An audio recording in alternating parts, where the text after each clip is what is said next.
Let us now talk to James Miller, who's Operations Director at Adventure Island, which is the UK's #1 free admission fun park. It's in Southend in Essex, and it's got something very interesting going on because it's the first place, as far as I know, in the UK that has made a statement to wit, basically, they will not be asking for people to have been vaccinated before they go into their park when it reopens. Let's find out from James precisely what he means by that. James, a very good morning to you. Welcome. Hello, good morning. So just to clarify on that statement, the statement is made to reassure, because we're starting our recruitment campaign because we're opening in April very soon, hopefully. And the statement is to really reassure people that actually we're going to be fair, open, and conduct a freedom of choice in terms of if you work here.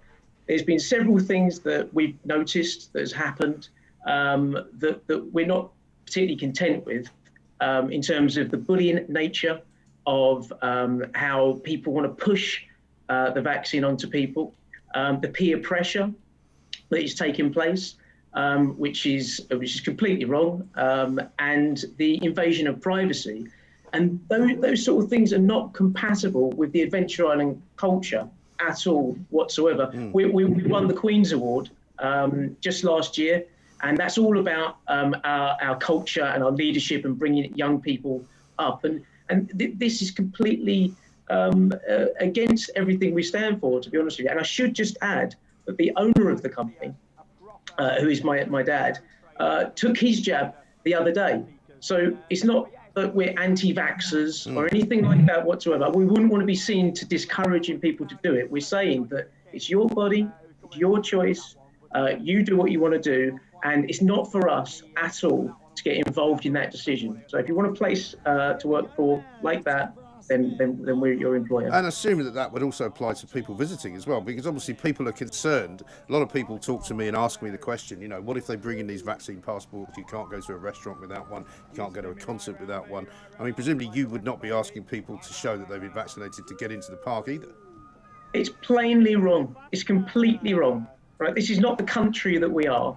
And I would say the feedback that we've had off the post was, to be fair, we did expect some backlash to a level, but most people, we went out to almost 200,000 people, and most people were really positive about what we're doing, and actually we're very proud of that. Yeah, absolutely. And so you should be, James. I think you're very well recognised for doing it, because very few. I think you're the first company that I know of, anyway, that deals with the public that have actually come out and made this statement. So I recommend your park to everybody on that basis. Thank you. Come down. We'll give you some wristbands. I get sick on those kind of rides. I'm too old for that kind of thing. My kids might like it though. Fine, let me know. We'll sort it out. No, but I mean, it is because people are very frightened of speaking out in this day and age, because there is this kind of, particularly on social media, there can be bad reactions to this kind of thing, and you get these people wanting to boycott you and sort of, try and get you cancelled and all of that. Sorry to interrupt, Mike. That's part of the inspiration to this. Right. The social media bullying is shameful, to tell you the truth. There was one post that I saw, it tipped us over the edge, where someone had written, if you're a healthy person and you do not take the vaccine, that's like parking in someone's disabled parking space. And I thought to myself, that's ridiculous, isn't it? What is going on here? What sort of bully are you to write something like that? It's disgraceful. Yeah. And we have about 1,000 people at Adventure Island. And believe me, we would need to stop that type of mentality right at the start, because it's nothing to do with what we're about at all. Right. And in terms of peer pressure as well, there's a person who works in an organisation whose manager was constantly asking them, have you taken the vaccine? Have you taken the vaccine? Every single day. And I said to them, do you want to take the vaccine? And they said no. Right. But over the course of time, they've taken the vaccine. They didn't want to take it. And the peer pressure was ridiculous. So we are not saying don't take it.